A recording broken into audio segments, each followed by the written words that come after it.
Hello friends, आज आपण बनवणार आहोत हेल्दी बेसन चिला। त्यासाठी आपण बेसनमध्ये मीठ, हिंग आणि हळद घालून घेणार आहोत आणि सर्व बेसनमध्ये ज्या गाठी असतात त्या फोडून घेणार आहोत।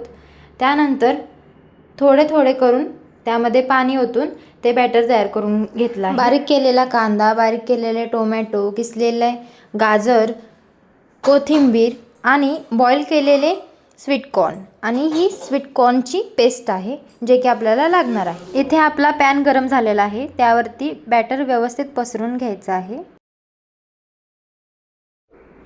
आता यानंतर आपण स्वीट कॉर्नची जी पेस्ट होती ती लावून घेतलेली आहे। त्यानंतर गाजर टाकून घ्यायचा आहे, बारीक चिरलेला टोमॅटो आणि कांदा टाकून घ्यायचा आहे आणि त्यानंतर स्वीट कॉर्न आणि त्यावरून कोथिंबीर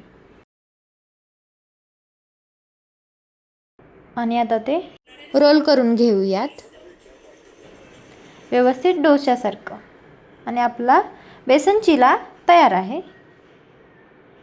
तुम्हाला जर हा व्हिडिओ आवडला असेल तर लाईक करा, सबस्क्राईब करा आणि शेअर करा। थँक्यू।